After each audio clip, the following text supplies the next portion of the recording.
Tudo bem até aqui? Então esse é o primeiro mecanismo de contração muscular, é esse primeiro mecanismo ali. A teoria do acoplamento entre excitação e contração. Então a excitação pelo neurônio motor inferior e a contração da musculatura. Tudo bem? Agora a gente vai para outra teoria, que é a teoria dos filamentos deslizantes. Ah, antes disso.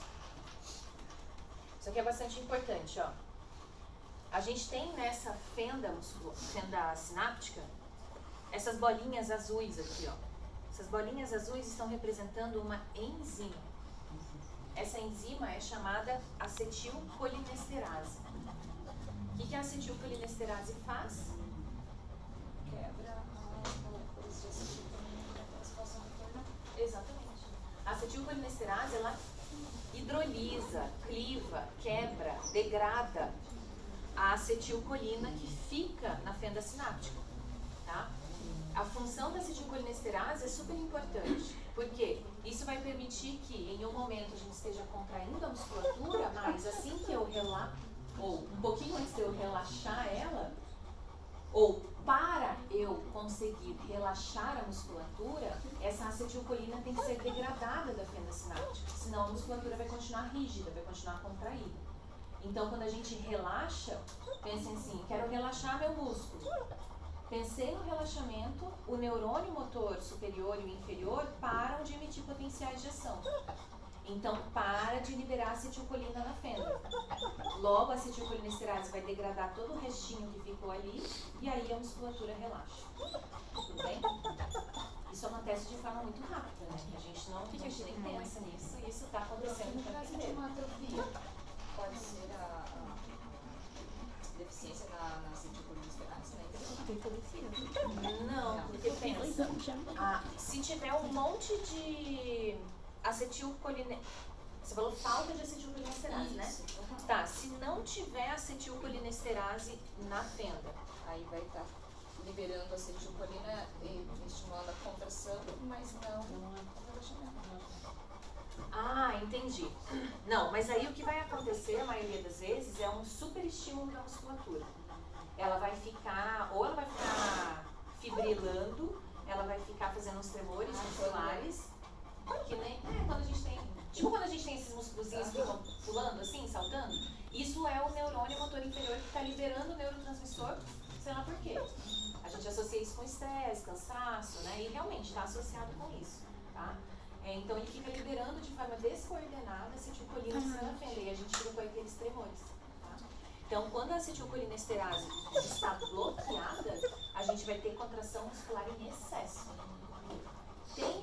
Alguém pegou esse tópico aqui na TUR? O que acontece? Bloqueia a ação dessa enzima. Bloqueando a ação dessa enzima, um dos sinais clínicos que a gente vê no animal é fasciculação muscular. Então o animal está deitado, normalmente está em decúbito, às vezes já está muito mais avançado a intoxicação. Ele está em decúbito, você vê a musculatura dele fibrilando. Fasciculando, né, gente? Fibrilação de do coração, né? Mas a gente vê essa musculatura fasciculando assim no corpinho dele. Você vê muito na região da perna, por exemplo. Você vê bem claro assim aquela musculatura. Então não tem uma contração efetiva, mas tem microcontrações que ficam acontecendo na musculatura esquelética, quando falta acetilcolinesterase. Tudo bem? Tem algumas doenças, miastenia graves. Alguém? Então deu para entender, gente? Se a acetilcolinesterase é bloqueada, a gente tem excesso de acetilcolina. Daí a gente vai ter uma fasciculação muscular. Se o receptor é bloqueado, como no caso da miastenia, aí a gente tem a falta da estimulação muscular. E aí uma fraqueza muscular que depois vai se caracterizando como uma atrofia, tá?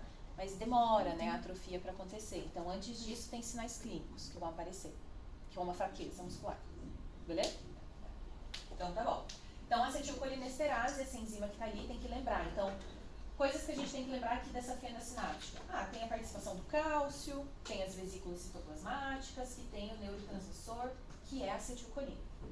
Então, cálcio, acetilcolina, o receptor, a acetilcolinesterase. Isso são itens ali que a gente, lembrando deles, a gente, ao longo do tempo, a gente vai conseguindo associar a relação de um com o outro, tá? E aí, o potencial de ação que é gerado se espalha pela membrana da fibra muscular. Sim. Tudo bem?